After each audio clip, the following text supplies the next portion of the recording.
여러분, 우리는 예수님을 믿는 사람들입니다.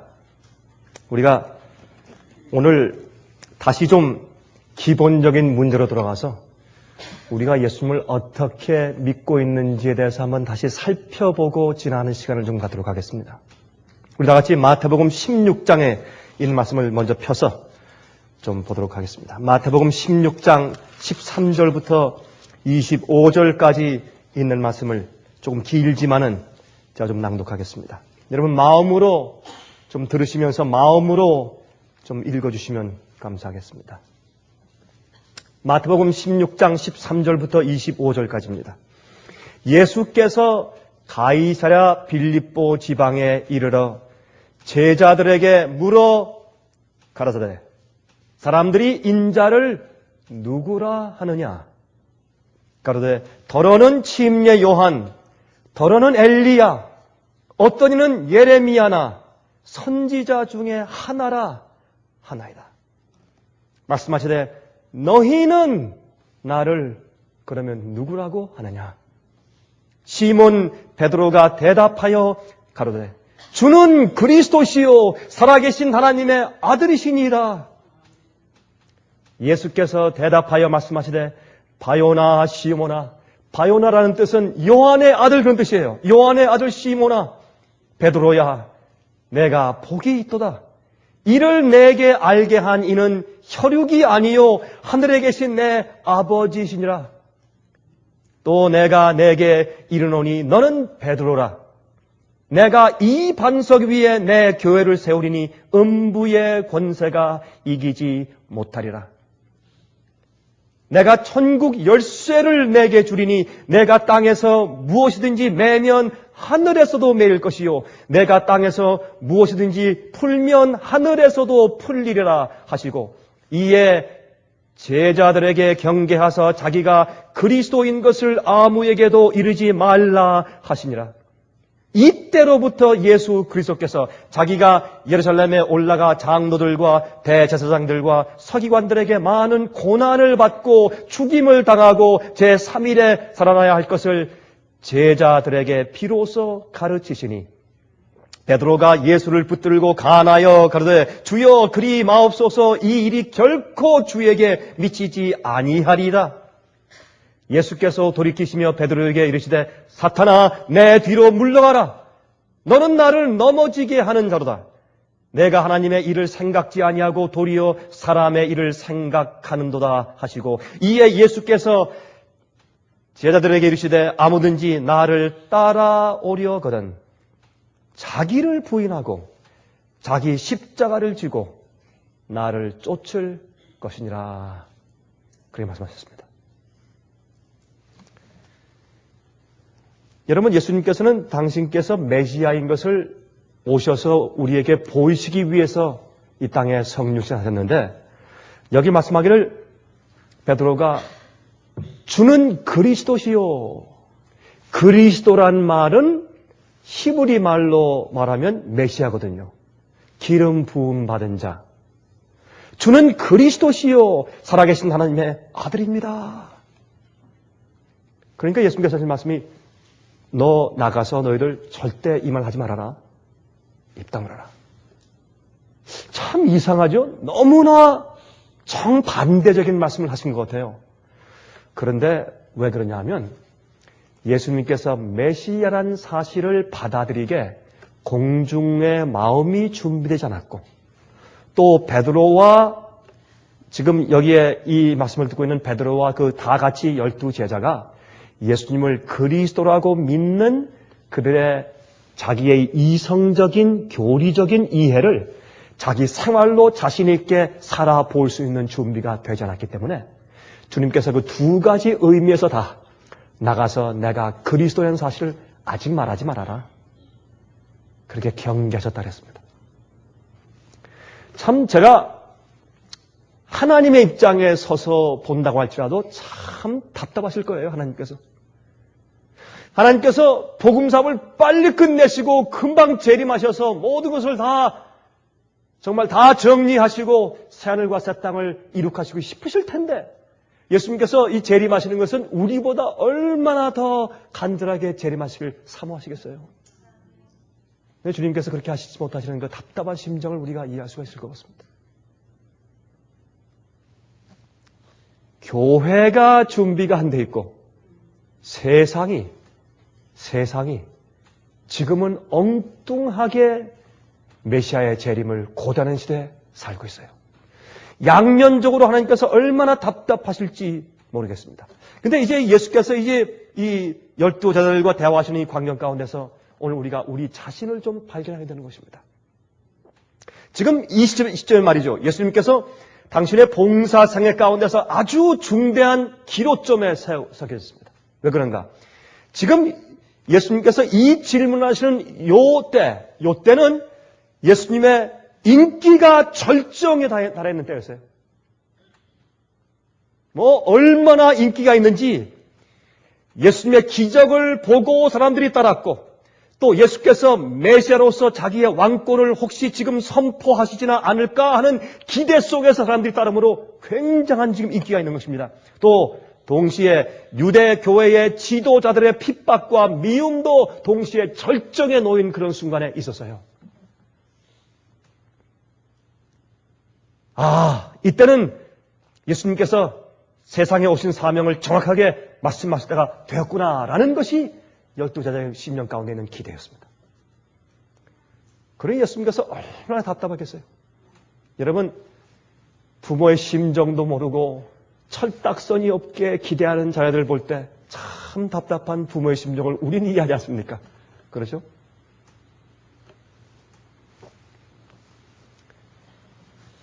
예수님께서 그래서 바로 이때에 밤새도록 홀로 기도하시니라 그렇게 성경을 말씀하고 있어요. 다른 말씀하시지 않고 성경은 딱 한마디로 예수님께서 홀로 기도하시니라 그렇게 말씀하세요. 왜 그렇게 하실까요? 예수님의 그 고독이 하늘에서 지금도 계속 진행 중인 것이라고 이해하시면 되겠습니다. 얼마나 주님께서 고독하시고 외로우시겠어요? 예수님의 심정이. 또 예수님께서 기도하신 이유 가운데 하나가 그 제자들이 지금 예수님께서 그들에게 곧 말씀하실 이 내용을 제발 좀 이야기해 주십시오. 하나님. 아버지시여 성령을 보내주셔서 제발 이 진리를 깨닫고 이야기해 주십시오. 그 일을 위해서 예수님께서 밤새도록 기도하셨습니다. 여러분, 하늘에서 예수님께서 하늘 성소에서 기도하시는 예수님의 봉사가 무엇입니까? 많은 사람들은 예수님의 십자가에서 우리의 구속이 끝났다고 생각을 합니다. 그러나 그것은 구속의 역사의 시작이었습니다. 계속 진행 중인 것은 하나님께서 당신께서 이 땅에서 이루어 놓으시고 십자가에 돌아가시고 피를 흘리신 그 주님의 구원의 역사가 무엇을 의미하는지 개인적으로 와서 적용이 되어야 합니다. 이해가 되어야 합니다. 그것이 우리에게 오는 나의 개인적인 구속입니다. 그래서 예수님께서 중보에 기도하실 때 우리가 그 진리를 깨닫게 하기 위해서 역사하시는 일을 하시는 것이 중보고 또 우리가 깨달은 다음에 그것이 우리 속에 들어와서 나의 구원을 이룰 수 있도록 하기 위해서 성령을 보내서 계속 역사해 주시는 것이 주님의 중보고 그 다음에 우리 주위에 그렇게 깨닫게 하는 일이 일어나기 위해서 천사를 보내시고 성령을 보내시고 환경을 이렇게 만들어주시고 저렇게 만들어주시고 이런 섭리를 베푸시고 저런 섭리를 베풀어서 우리 이모저모를 주님께서 인도하셔서 주님의 하나님의 최선으로 인간을 구원하기 위해서 역사하시는 주님의 모든 봉사활동을 성경은 중보자의 역할이라고 설명합니다. 그리고 이 중보자 역할은 창조 때부터 시작되었습니다. 하나님께서 세상을 창조하실 때 이 지구가 암흑 가운데서 흙과 진흙과 물이 엉켜 있고 깜깜한 흑암이 깊음 위에 있을 때 그때 하나님의 여호와의 신이 그 수면 위에 운행했다고요. 하나님께서 이 지구를 창조하실 때 우리 인간을 흙으로 지으시기 전부터 주님께서 이 지구를 질서 있게 만드시기 위한 섭리로 성령께서 계속 계획해 오셨습니다. 그 똑같은 하나님께서 오늘 아침에 여러분과 제 마음 가운데 역사하시는 것입니다. 어떤 분들은 좀 피곤하시기 때문에 아니면 아침 식사를 조금 더 했다든지 아니면 좀 잠이 부족해서 좀 아주 어떤 분들은 벌써부터 좀 왔다 갔다 하시죠. 그래서 성령의 역사가 방해되는 것입니다. 우리가 그 나라와 그 의를 위해서 먼저 간절히 애쓰지 않기 때문에 우리가 다른데 우리의 정력과 힘과 시간을 다 허비해버리기 때문에 우리가 주의 말씀을 듣고 성령의 은사로 내 영혼이 구원받아야 할 시점에 와서는 조르는 것입니다. 육신이 피곤하고 정신력이 피곤한 것입니다. 그래서 예수께서 말씀하기를 너는 마음은 원하지만은 육신이 약하다고 말씀하신 것입니다. 그리고 현 시대의 교회의 잘못된 가르침들이나 이 이웃이나 다른 선생들이나 사람들의 이 영향력 때문에 우리의 생각이 뒤틀어져 있습니다. 여러분, 물컵이 있죠? 컵은 깨끗해요. 아주 맑습니다. 거기에 이 작대기 같은 젓갈 같은 거 이렇게 집어넣어 보세요. 어떻게 됩니까? 이렇게 꺾어져서 휘게 보여요. 우리는 우리의 주위에 있는 것들에 너무 많이 둘러싸여 있기 때문에 혼탁하고 혼돈되어 있어요. 그래서 하나님과 진리가 똑바로 보이지 않고 이렇게 휘어요, 이렇게. 그건 어느 쪽으로 휩니까? 내 쪽으로 휘어요. 나의 욕심, 나의 기대, 나의 소원, 내가 원하는 신앙생활. 하나님의 뜻대로 아니라 내 뜻대로 휘어요. 그래서 예수님께서 얼마나 답답하시겠어요. 예수님은 길이요, 진리요, 생명이세요.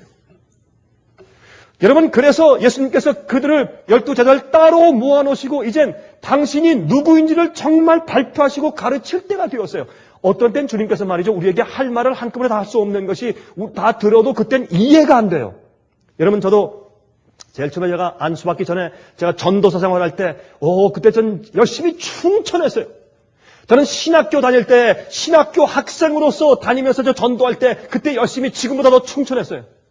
저는 제가 촛불처럼 예수님 위해서 제 몸과 제 영혼을 살아서 바칠 정도로 제가 열심히 충천했어요. 점점점 살면서 그랬습니다. 그러나 제가 한 가지 점점 인생을 살면서 이제 주님의 뜻을 받들고 말씀의 일을 사역을 한 지가 꽤 연도가 깊어하면서 점점 이해되는 것은 뭐냐면 내가 하나님을 잘 모르는구나. 내가 하나님을 잘 모른다. 예수님께서 그래서 12제자를 따로 모으시고 예수님이 인기 절정일 때 이 인기는 세상의 인기는 하루아침에 없어질 것이에요. 우리가 하나님의 진리, 주님의 뜻대로 가면 십자가를 지는 길이기 때문에 그 인간이 기대한 열정과 인기와 평판은 하루아침에 없어지는 것이에요. 그건 속절이 없고 그건 도무지 소용이 없는 것이에요. 교회를 10,000명의 교회를 키웠다. 20,000명의 큰 교회를 세웠다. So what? 그것이 뭘 의미해요? 아무런 의미가 없어요. 하나님 앞에서는.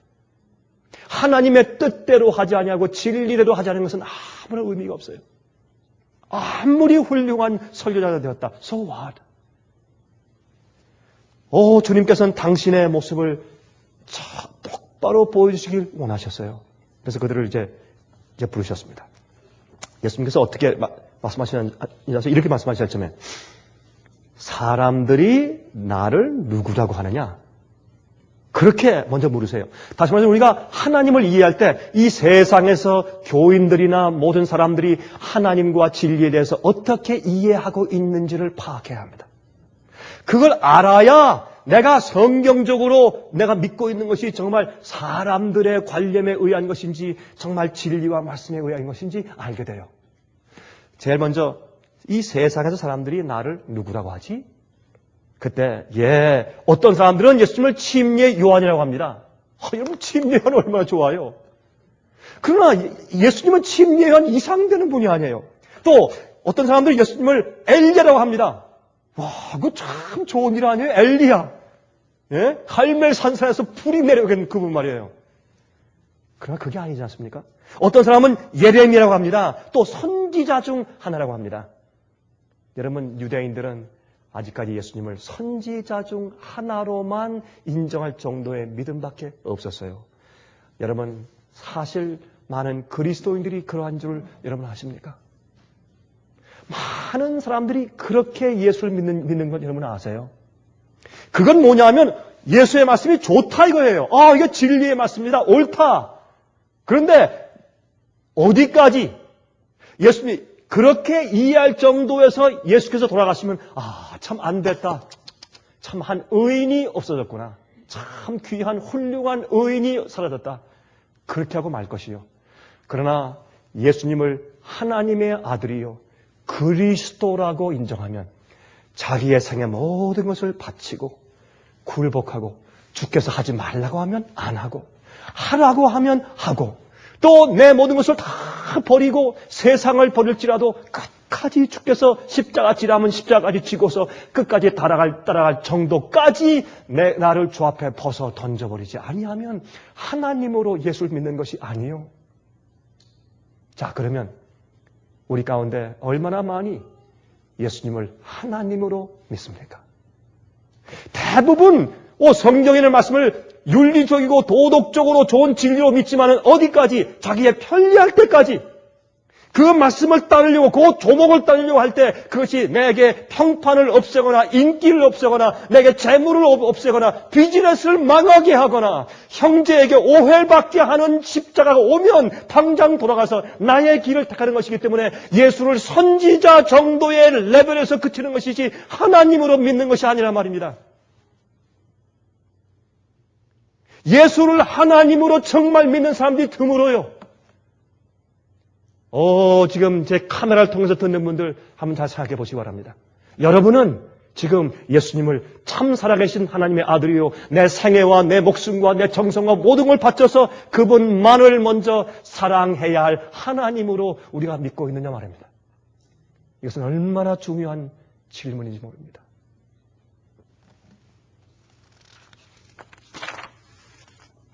여러분, 그러므로 우리가 예수 그리스도를 알 때에 하나님으로 아느냐 하는 사실은 참 중요해요.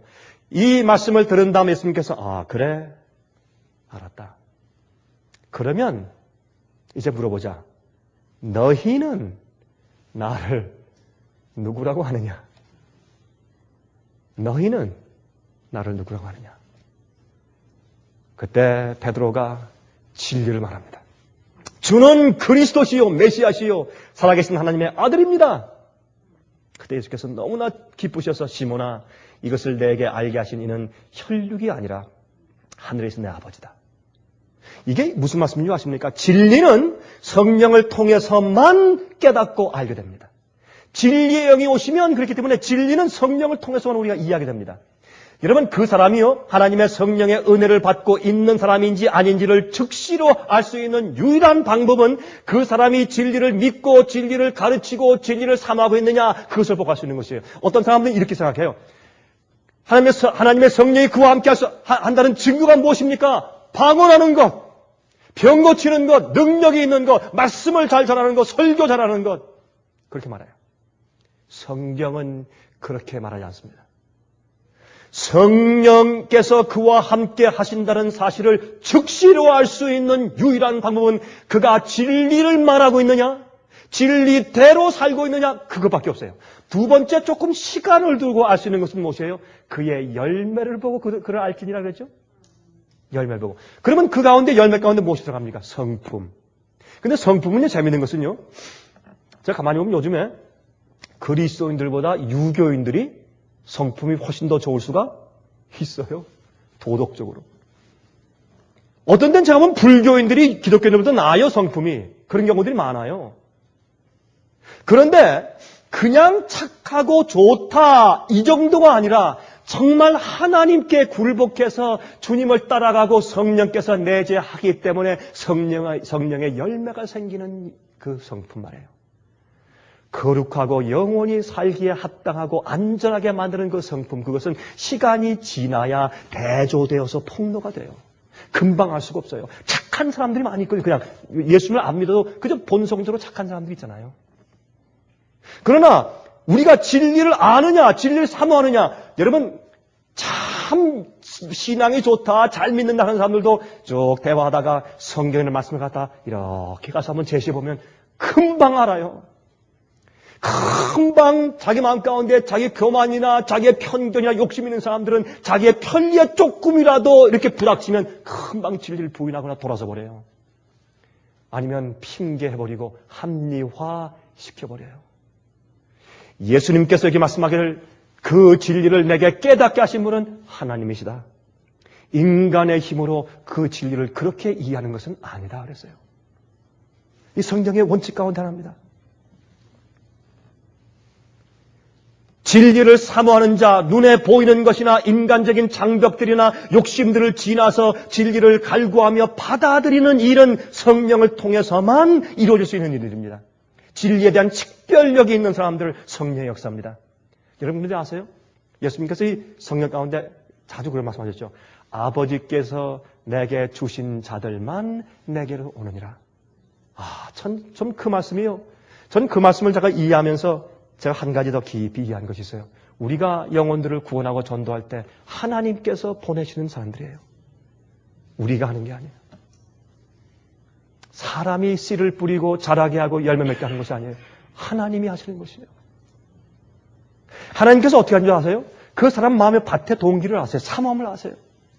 누구든지, 여러분 그 로마서 1장 2절에 있죠. 누구든지 영혼을 사모하는 마음을 주셨어요. 악인들도 의인들도 어떤 사람들도 그 축복과 선물 다 주셨어요. 누구나 다 영혼을 사모하고 죽는 것을 보고 장례식을 보고 곡식이 떨어져서 죽는 것을 보고 꽃잎이 시들어지는 것을 보고 사람들은 다 영혼을 사모해요. 영혼을 사모하고 죽음의 이유를 알아보기 원해요. 창조자 하나님을 사모하고 누구나 다 있어요. 그러나 그런 마음에서 그 사람의 동기와 생각이 어떠한지에 따라서 그가 의와 진리를 사모하는 마음을 가지고 찾고 있든지 아니면 자기의 욕심과 자기의 기대에 따라서 세상에 자기의 열심과 힘과 에너지를 다 낭비해버려서 하나님을 찾는 일이 둔해져 버리게 돼요. 하나님께서 깨닫게 하고 보내주시는 자만 예수께 옵니다. 진리에 옵니다. 우리 인간이 구원하는 것이 아니에요. 전 그래서 많은 경우에 저는 전도 목사예요. 저는 영혼을 구원하는 사람이에요. 어떤 방법든지 써서 제가 영혼들에게 진리를 전해서 관심을 갖도록 애쓰는 것이 제가 하는 일이에요. 저는 그것을 위해서 항상 기도하고 제가 그것으로 잠을 자면서 그것 때문에 꿈을 꾸고 그것 때문에 말하고 그것 때문에 사는 사람이에요. 전 눈에 그것밖에 안 보여요. 제가 북경에 갔을 때 그 많은 사람들이 강수처럼 까만 머리가 막 흘러나갈 때 전 영혼을 보면서 기도했어요. 하나님이시여. 제가 자금성 성경에서 기도했어요. 하나님이시여. 이 영혼들을 어떻게 해서 구원합니까?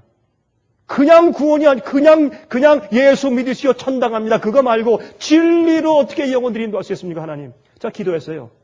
전 그것 때문에 사는 사람이에요. 제 인생의 목적이 그거밖에 없어요. 그러나 제가 이해하게 됩니다. 하나님이 그걸 하세요. 하나님이 뿌리시고 하나님께서 자라게 하시고 익히시는데 그 사람의 찰나 순간순간에 그 사람이 열매로 수확되어야 할 순간에 우리를 보내시는 거예요. 그래서 일본 말로 아다리를 시키는 것이죠. 그러면 꼭 우리가 하는 줄 알아요. 하나님께서 하시는 것이에요. 하나님께서 보내주지 않는 사람들은 아무도 진리를 이해할 수 없어요. 그걸 몰라요. 사람들이 자기가 목사님 제가요 성경을 6년 동안 파다가 이걸 발견했어요. 아니에요. 하나님의 은혜예요. 그때 예수님께서 이상한 말씀하세요. 내가 이 반석 베드로야. 너는 내 이름 베드로라. 베드로란 말은 페트로스.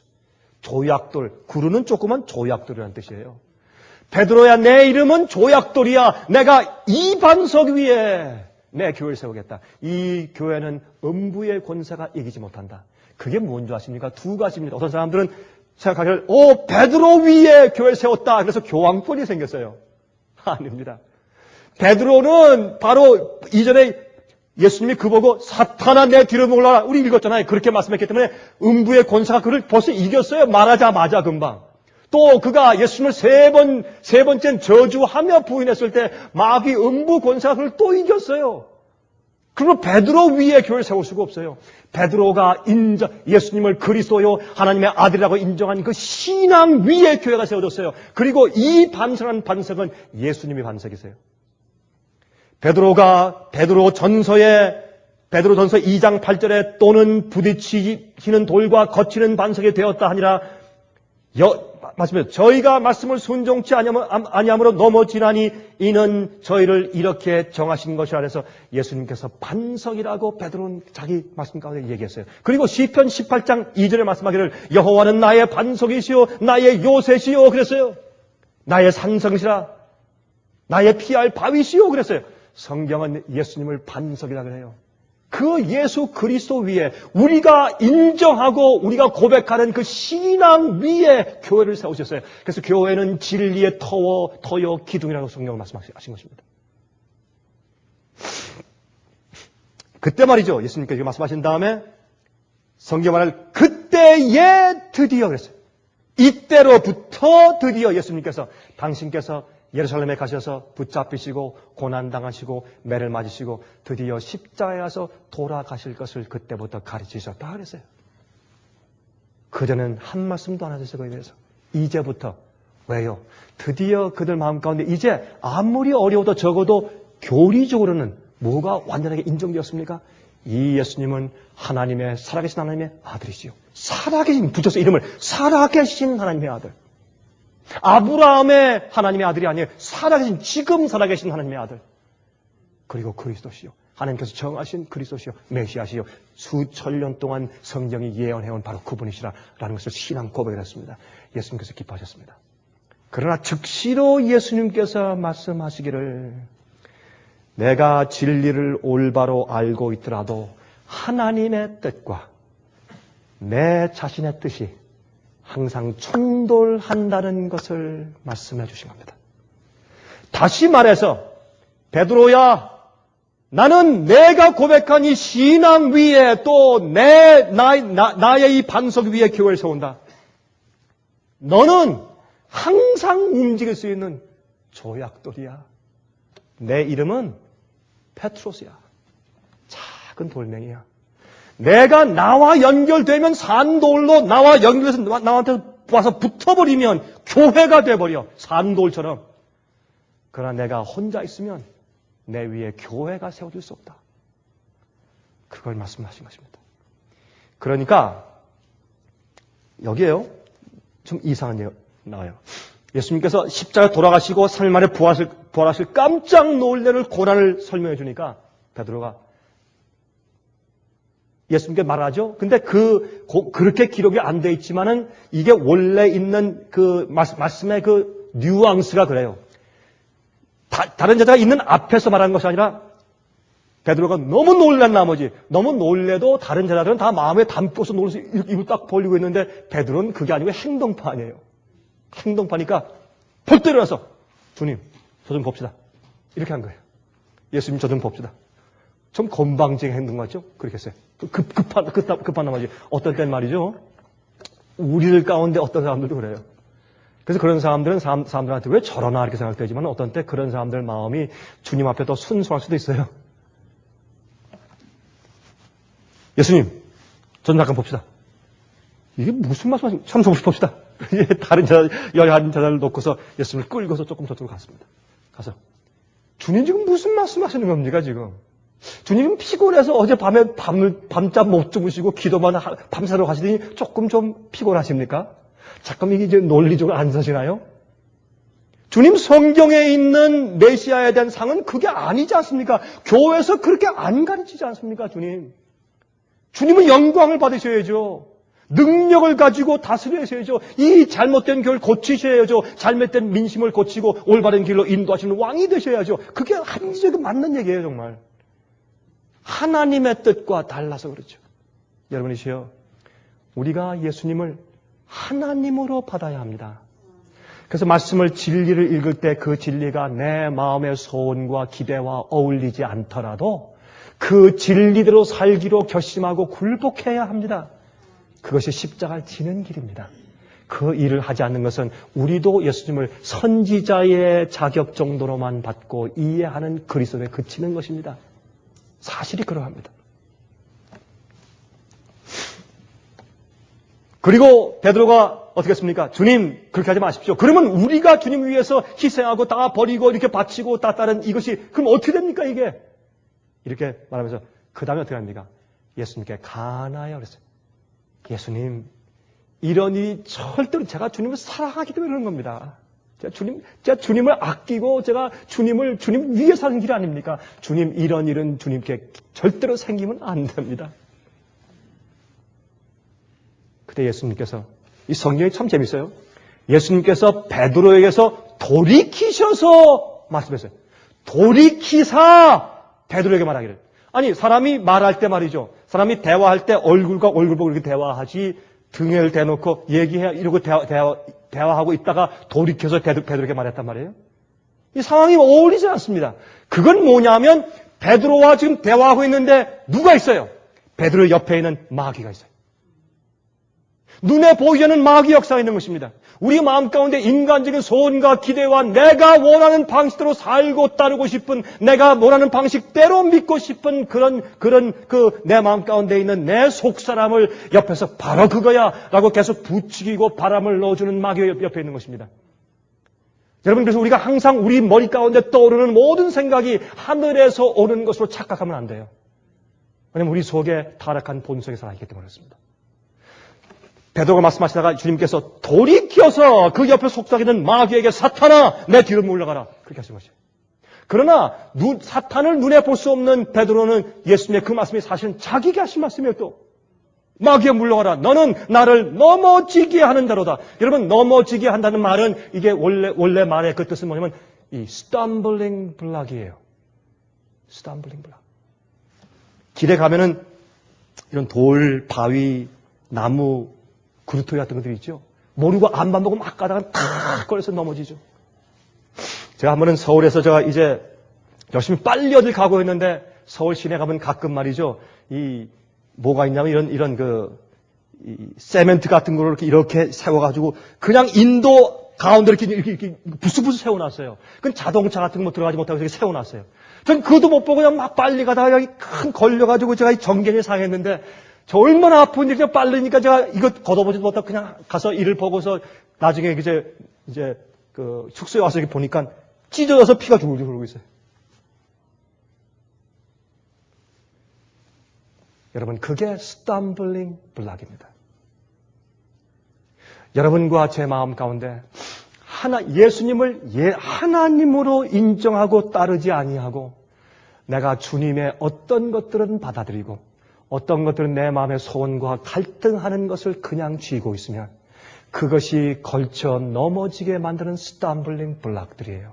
그래서 많은 사람들이 진리를 연구하고 진리를 듣지만은 진리에 이르지 못한다고 성경은 말하고 있어요. 많은 사람이 진리를 듣고 진리를 연구하지만 진리에 이르지를 못해요. 자기의 욕심 때문에. 그래서 많은 사람들이 일평생 동안 주님께서 40년, 50년, 60년 동안 믿는 기회를 주셨어도 60년 동안 10년째나 60년째나 똑같아요. 주님을 믿고 따르는 신앙생활의 태도나 정렬이나 믿는 이해가 똑같아요. 왜요? 가다가 넘어져 곤두박질하면 또 가서 또 다시 시작하다 또 곤두박질하고 또 넘어지고 그래서 스탬블링 블락 때문에 어디 가지 못합니까? 십자가를 치는 데까지 올 수가 없어요. 그걸 예수님께서 이들에게 말씀하시는 겁니다. 그건 오늘날 우리에게 말씀하시는 거예요. 우리가 얼마나 사실은 우리 뜻대로 살고 있는지를 모릅니다. 그러면서 하실 말씀이 뭐냐면 누구든지 나를 따라오려거든 자기를 부인하고 자기 십자가를 지고 와서 나를 쫓으라. 우리가 진리대로 따라 살려고 하면 내가 지고 가야 할 주님을 위한 십자가가 무엇이지? 라고 찾을 필요가 없어요. 그것이 우리에게 와요. 바울이 디모데에게 말하기를 너는 십자가에 좋은 군사로 싸우라. 예수 그리스도의 고난에 동참하라. 이런 얘기가 성경에 자주 나와요. 예수께서 말씀하기를 그렇게 말씀하셨어요. 또 로마서 8장을 보시면 우리는 그리스도와 함께 영원한 것을 받는 후사가 되었은즉 그리스도의 고난에도 즐거움으로 동참하느니라 그렇게 되어 있어요. 이걸 이해하지 못하면 여러분들은 예수님을 알쏭달쏭하다가 결국엔 진리에 이르지 못하게 됩니다. 여러분, 저는 제 마음 가운데 한 가지 아픔이 있어요. 그것은 뭐냐면 많은 사람들이 진리 주위에서 배회 뱅뱅 돌며 이제 이게 배회하다가 정말 진리 안으로 들어오진 않아요. 여러분, 제가 그 모습을 보면서 제 마음 가운데 아픔이 있는 것을 제가 느끼면서 하늘에서 우리 주님의 심정이 어땠으며 이 땅에 계실 때 주님의 심정이 어떻게 했겠는가 하는 것을 전 자주 느껴보곤 합니다. 120년이 지났어요. 노아 때. 120년이 지났는데 노아가 참 노아가 정말 할아버지 아니에요? 그가 설교한 다음부터 120년이 지난 것이지 그의 나이가 120세가 됐다는 얘기는 아니죠. 큰 나이 많은 분이 말씀을 전하는데 얼마나 답답하면 소리를 지르면서 정말 간절하게 방주에 들어와야 삽니다. 아니, 하나님께서 심판하실 것이다. 믿는 사람들이 있었을 것이에요. 주님께서 홍수를 주신다. 우리가 그걸 피해야 된다. 주님께서 행하시는 당신의 심판이 임한다. 믿는 사람도 있을 것이었어요. 그러나 성경에 말씀한 것은 주님의 말씀을 믿고 방주를 짓고 그 다음에 주께서 말씀하신 대로 짓고 그 속에 들어가서 앉아 있어야 구원이 있어요. 참 이상하죠? 왜 주님께서 쉽게 구원을 베풀지 않았을까요? 왜 예수님께서 그들이 원하는 대로 그래 내가 왕이 돼줄게 하지 않으시고 주님께서 누구든지 나를 따라오려거든 자기를 부인하고 자기 십자가를 지고 와서 나를 쫓으라고 하셨을까요? 그 이유는 우리가 진리에서 떠났기 때문에 진리로 돌아오게 하기 위한 방법은 그거밖에 없었습니다. 내가 죽어야 합니다.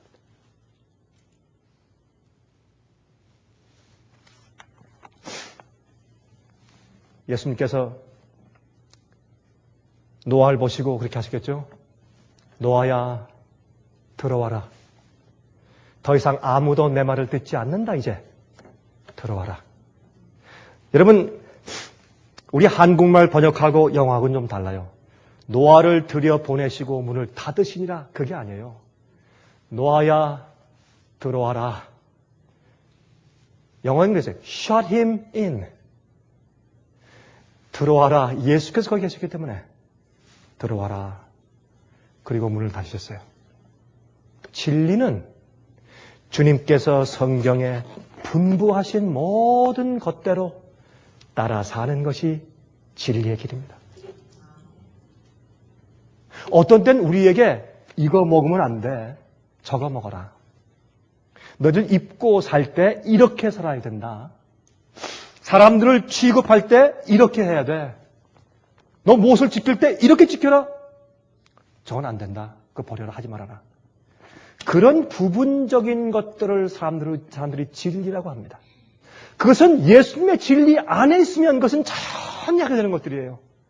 그러나 또 바꿔 생각하면 그런 조목적인 것들을 하지 않으면 사실 내가 진리 가운데 있지가 않는 것입니다. 이것을 우리가 어떻게 이해하면 될까요? 예수님께서 말씀하십니다. 너희는 나를 누구라고 하느냐? 여러분은 예수님을 누구라고 믿습니까? 예수님을 여러분 누구라고 하십니까? 다른 사람들은요, 예수 믿을 때요, 적당히 다 믿어요. 그러면서 다 구원받는다고 해요. 어떤 사람들은 영광스러운 구원을 가르치고 어떤 사람은 부끄러운 구원을 가르쳐요. 자기는 하늘에 가서 보상과 축복과 보상과 상품을 못 받아 겨우 구원을 받으니까, 부끄러운 구원을 받으니까 자기는 적어도 예수의 십자가를 믿으니까 욕심과 자기 세속을 그냥 가지고 있으면서 하늘은 간다고 믿는 그런 믿음과 구원설이 많아요. 세상에. 어떤 사람들은 자기의 죄를 다 극복하지 않아도 된다고 믿어요. 어떤 사람은 주의 계명을 다 지키지 않고 나는 죄인이고 이렇게 태어났으니까 이렇게 살다가 죄 짓고 용서받고 죄 짓고 용서받다 은혜로 구원받는다고 믿는 구원설이 세상에 가득해요. 여러분은 예수님을 어떻게 믿으십니까? 여러분은 그리스도를 누구라고 하십니까? 우리는 진리를 어떻게 믿습니까? 예수님께서 그 당시에 믿는 그 당시의 예언 해석과 그 당시에 교회 가르침 그거 말고 너희는 나를 누구라고 하느냐? 이것은 여러분과 저를 향한 질문이 아닙니까?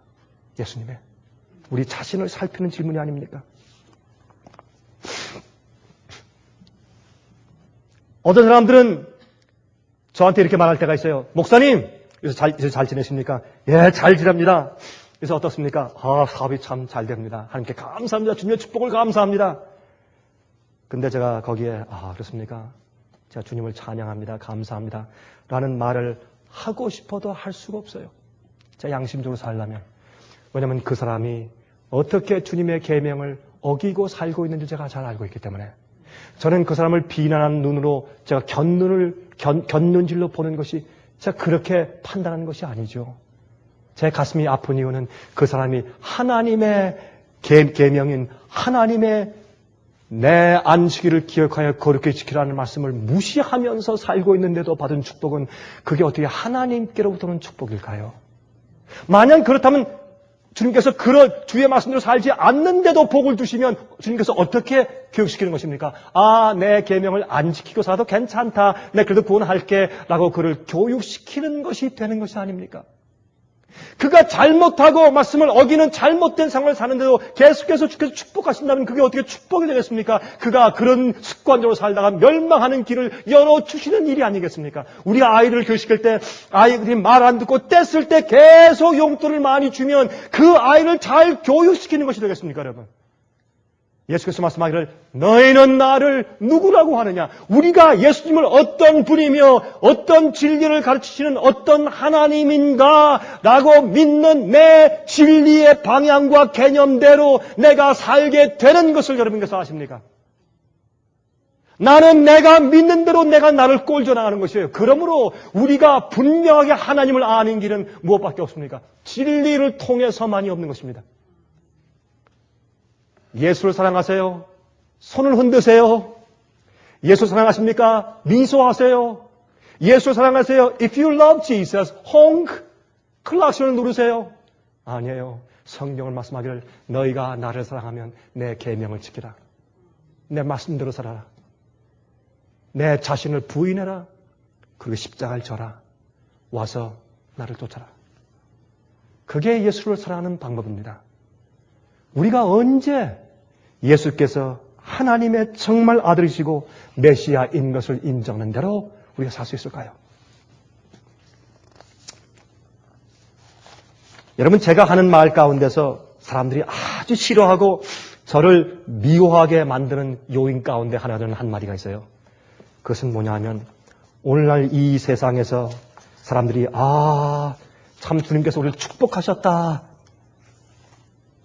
그렇게 하는 말들 가운데서 정말 꼭 주님의 축복이 아닐 수도 있다는 것입니다. 마귀의 축복일 가능성도 있다는 사실입니다. 여러분, 이 말을 사람들이 제가 이 말을 할 때 사람들이 저를 꽤 안 좋아하는 이유 가운데 하나가 돼요. 이 말입니다. 하나님께서는 말이 잘 들으세요. 하나님께서는요, 우리가 이 세상에서 잘 살고 못 사는 일, 그리고 우리가 잘 되어 성공하든지 잘못되든지 하는 일에는 별로 큰 관심이 없으십니다. 그럼 충격적이죠? 하나님은요, 우리가 이 땅에서 잘 살고 못 살고 성공하고 잘못되고 거기엔 별로 관심이 없어요. 왜? 그건 그냥 지나는 안개이기 때문에 그건 우리를 구원하지 못해요. 어떨 때 그런 것들은 우리를 더 멸망시킬 수 있고 헛된 것이니까. 또 여러분들이 아프거나 병이 나거나 하는 일에는 주님께서 어떤 의미에서 큰 관심이 없으세요. 지금 이 타입을 통해서 제 말씀을 듣는 분들 가운데 어떤 분들은 이상하게 생각할까요? 아니, 어떤 교회는 병 고치는 능력 때문에 교회가 부흥하고 난리인데. 잘못된 생각입니다. 물론 하나님의 뜻대로 살고 주님의 진리대로 행하면 건강과 행복이 자연히 옵니다. 왜요? 그것은 주님의 자연의 법칙이고 진리의 법칙이니까. 예를 들어 봅시다. 예수를 잘 믿는 농부가 있어요. 근데 좀 게을러요. 예수를 안 믿는 이교도인이 있어요. 근데 그는 아주 부지런하고 농사법을 잘 알아서 열심히 농사를 져요. 누구의 수확이 더 클까요? 예수 안 믿는 사람의 수확이 더 커요. 왜요? 그는 하나님께서 제정하신 자연 법칙대로 살고 있으니까. 그거는 여러분들이 예수를 믿고 안 믿고 상관이 없어요. 그래서 마태복음에 말씀하기를, 예수께서 말씀하기를 하나님은 하늘에서 악인과 의인들에게 똑같이 비를 주시고 똑같이 햇빛을 주신다 그랬어요. 하나님은 공평하신 분이에요. 예수를 잘 믿는다고 장사가 더 잘 되게 하고 안 믿으면 안 되게 하면 다 이기심을 가지고 장사 잘하려고 예수 다 믿을 거 아니에요. 그런 사람 다 멸망당해요. 잘못된 목적으로 예수를 믿으니까. 여러분이시여, 얼마나 많은 사람들이 예수를 잘못 알고 믿어요. 너희는 나를 누구라고 하느냐? 이건 참 중요한 얘기죠. 여러분, 예수님의 초림 때에 하나님의 교회는 메시아의 사명을 크게 오해하고 있었습니다. 지금도 오해하고 있어요. 그들의 그리스도의 포커스가, 초점이 잘못되어 있어요. 자기가 왜 예수를 믿고 왜 사는지 초점이 잘못되어 있어요. 포커스가 잘못 맞춰져 있어요. 예수를 통해서 얻는 세상의 축복과 번영이 많은 믿는 자들의 신앙생활에 초점이 되어 있어요. 인간의 기대를 충족시키기 위한 수단으로 하나님을 붙들고 사는 경우가 많은 것입니다. 바로 이것이 이 세상의 이교도인들의 신앙의 목적이에요. 그것 때문에 재물을 갖다 바치고 그것 때문에 희생을 해요. 그러나 사도 바울은 감옥 속에서 찬송을 했기 때문에 예수께서 말씀하실 내가 너에게 주는 평안은 세상이 주는 것과 같지 않다고 말씀했지 않습니까? 하나님께서는 이제 곧 불타버릴 것들보다는 영원한 일에 성공하기를 바라십니다. 우리가 주님을 정말 알면 하나님은 그러하신 분이십니다. 한 번 더 좀 강조 좀 해봐야 되겠습니다. 비디오를 통해서 이 말씀을 듣는 분들 때문에 제가 한 번 더 강조해야 돼요.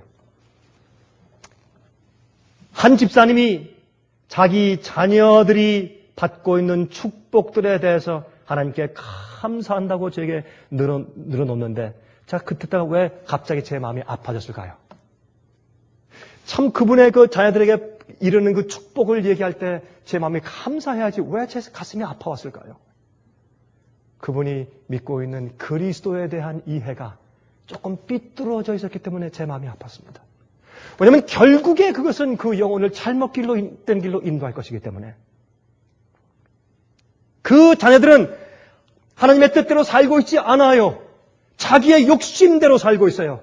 하나님의 계명을 어기는 생활을 살고 있어요. 세상에서는 출세하고 있을지 모르지만은 하나님과 진정한 관계를 그들이 가지고 있지 않는 것이었습니다. 왜요? 예수님을 누구냐라고 믿는 의도와 개념이 다르기 때문에 그 아이들이 교회는 꽤 잘 다니니까 그런 생각 가운데 빠져 있었습니다. 왜 여러분 예수님께서 노아 방주에 들어간 자들만 구원할 수밖에 없었나요? 하나님이 아주 마음 좁으신 하나님이신가요? 예수께서 말씀하기를 인자의 때는 노아의 때와 같을 것이라 그렇게 말씀을 했습니다. 또 다른 한 가정이 있습니다. 다른 가정이 있는데 그 가정은 이 부모들은 저를 만날 때마다 제 마음에 뭉클하게 감동을 줘요. 이 부모들은 이건 사실입니다. 이렇게 저한테 말해요. 목사님, 저희 자식들을 위해서 기도해 주십시오. 그 얘기를 할 때마다 이 엄마 아빠의 눈에 눈물이 글썽글썽하고 특별히 엄마의 눈에 말이죠. 눈물방울이 금방 떨어질 듯 그렇게 해요. 저를 만날 때마다 그렇게 해요. 저는 그래서 만날 때마다 거의 다 그런 말을 가끔 제가 합니다. 거의는 아니면 가끔 얘기해요. 아니 왜 그러십니까? 도대체. 아니 자기들이 잘 살고 있지 않습니까? 효자들이고 또 다 잘 됐지 않습니까? 좋은 대학들 나와서 좋은 전문직에 종사하면서 좋은 돈을 벌면서 부모님들한테 잘해주고 했는데 이젠 좀 고생했으니까 시름을 놓고 자녀 덕에 좀 호강하면서 잘 살 시간이 됐지 않습니까? 그렇게 말하면 이렇게 얘기합니다. 목사님 아닙니다. 우리가 아이들을 잘못 키운 것 같습니다. 이 세상은 곧 불타버릴 텐데 그 아이들이 그렇게 세상에서 잘 됐어야 무슨 소용이 있습니까? 우리 아이들이 하나님과 먼 상태에 있는 것을 내가 압니다. 그들은 기도하지 않습니다. 그들은 겉으로 자주 교회를 다닌다고 할지라도 신앙이 없습니다. 하나님의 명령과 세상에서 잘 사는 길을 그들이 그 사이에 서 있을 때 항상 세상을 선택하고 있는 내 아이들을 내가 압니다, 목사님. 내 아이들의 구원을 위해서 기도해 주십시오, 목사님.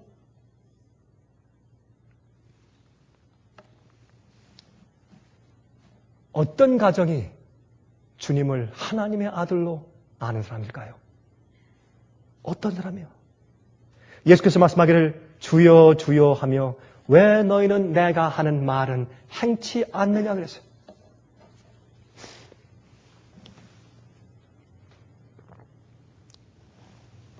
여러분, 제가 이 말씀하고 제가 시간이 됐으니까 이제 마치겠습니다. 우리가 십자가를 보잖아요. 십자가에는 양면이 있습니다. 양면이 있는데 하나님의 면이 있고 우리 인간의 면이 있어요. 십자가에는. 십자가는 크로스 아니에요? 하나님이 우리에게 내려오시는 것과 우리 인간의 면인 이 평행선이 같이 이렇게 크로스에 이렇게 만나는 지점이 십자가예요. 인간과 하나님을 끌어서 가운데 만나는 지점이 십자가거든요. 근데 십자가에선 무엇이 보이느냐 하면 십자가에서 우리 죄를 다 지셨죠? 그건 뭐냐면 하나님을 하나님으로 받아들이지 아니하고 내가 나를 위해서 내 사고방식대로 적당히 살아가는 인간이 결국엔 어떤 모습을 변할 것이냐면 십자가에 못 박아라, 못 박아라. 우리가 원하는 그리스도가 아니지 않느냐? 못 박아 죽여라. 나는 내가 원하는 왕을 원한다. 라고 소리 질러서 하나님을 못 박아 버리게 되는 참혹한 인간의 죄된 모습이 십자가예요.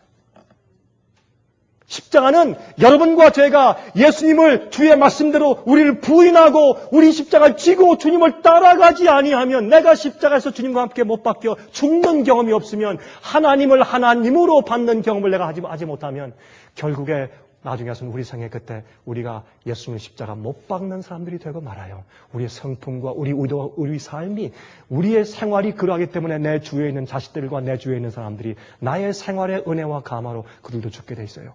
그것이 십자가의 한 면이에요. 또 다른 면은 무엇인지 아십니까? 그럴지라도 아버지시여 저들의 죄를 용서해 주십시오. 그들이 몰라서 그렇습니다. 아직 몰라서 그렇습니다. 그래서 참아오시는 겁니다. 여러분들의 연세가 어떻게 되십니까? 저는 제 나이를 압니다. 여러분의 연세는 어떻게 되십니까? 저는 여러분이 예수를 만났을 때로부터의 나이를 의미합니다. 예수를 알면서도 우리가 어떻게 살아왔습니까? 우리가 그리스도를 누구라고 우린 말합니까? 그것을 주님께서 아시면서도 주여 저들을 용서해 주십시오. 저들이 몰라서 그렇습니다. 그리고 끝까지 참으시고 우리를 향해서 큰 신뢰를 가지시고 아버지 내가 지금 저들의 영원한 구원을 볼 수 없을지라도 나의 희생을 받아들이고 보내는 보혜사 성령의 역사를 통해서 저들이 나와 함께 영원히 낙원에 있을 것을 내가 신뢰합니다. 그런 믿음, 우리를 향한 신뢰를 가지고 다 이루었다. 내 영혼을 아버지 손에 의탁합니다. 라고 돌아가신 하나님의 품성이 보이는 곳이 십자가입니다. 그래서 우리에게 아직 소망이 있습니다. 여러분들이시여 오늘도 똑같이 이른 아침 우리에게 묻습니다. 너희는 나를 누구라고 하느냐? 너희가 나를 또 내가 말하는 진리를 어떻게 이해하느냐? 우리가 주님을 받아들이고 주의 진리를 이해하는 우리의 개념을 따라서 내가 내 인생을 삽니다. 말씀대로 사십시다. 예수님을 따라 사십시다. 그리고 그것이 내 생활 가운데 십자가가 될지라도 우리가 우리 자신의 기대를 부인하고 십자가를 택합시다. 그 짤막한 우리의 생활 가운데 그 일을 향하면 우리에게 영혼을 주실 것입니다. 주님의 하나님의 진리가 여러분과 제 마음 가운데 항상 임하시기를 간절하게 바랍니다. 자비하신 하늘에 계신 우리 아버지, 우리가 하나님의 뜻대로 살기를 소원합니다. 우리 속에 참으로 넘어지게 하는 것들이 있으면 먼저 가르쳐 주시고 그걸 버릴 심령을 허락하시며 성령으로 감동하사 우리의 소원보다 아버지의 뜻과 은혜가 이기게 해 주시기를 기도합니다. 그렇게 해서 우리가 진리 안에 살게 하시며 진리대로 생애하게 하시옵소서. 자비하신 하늘에 계신 아버지시여, 예수 그리스도의 생애를 볼 때 아버지의 깊은 사랑을 이해합니다. 저희를 향한 오래 참으시는 인내를 감사합니다. 저희 속에서 아직도 소망을 보시는 주 앞에 감사합니다. 주님이시여, 저희를 붙드시되 끝까지 하늘 문에 당도할 때까지 저희 손을 붙들어 주셔서 저희와 우리 식구들이 구원받을 뿐만 아니라 주님께서 베푸신 은혜와 감화의 생애가 저희 속에서도 머물러 있게 해 주시옵소서. 자비하신 아버지시여, 우리가 진실로 의를 간구합니다. 정말 배고프고 가난한 심령으로 의를 사모하오니 주여 하늘의 양식과 만나를 허락하여 주시고 우리를 마귀의 시험에 빠져 살지 않게 건져 주시옵소서. 살아계신 예수 그리스도의 거룩하신 이름을 의지하여서 간절하게 기도하옵나이다. 아멘. 은혜 많이 받으셨습니까? 지금까지 들으신 이 생애빛 예배 설교는 간절한 마음으로 진리를 찾는 분들과 정직한 양심으로 말씀을 받아들이고 언제나 진실이 무엇인지를 생각하는 그리스도인들을 위한 말씀입니다. 주변 가족들이나 친지들 중에 말씀을 사모하고 순결한 신앙을 갖기 소원하는 분들이 계시면 저희 생애빛 예배 설교 테이프를 소개해 주시기 바랍니다. 매주 원하시는 분들의 가정으로 직접 배달되는 생애빛 예배 설교는 개인의 신앙 부흥이나 소규모 그룹 예배를 위하여 비디오와 오디오 카세트 테이프, DVD, CD로 제작되었습니다. 생애빛 예배 설교 테이프를 원하시는 분들은 1-877-704-1004번으로 전화하여 신청하시면 됩니다. 그럼 다음 시간까지 안녕히 계십시오.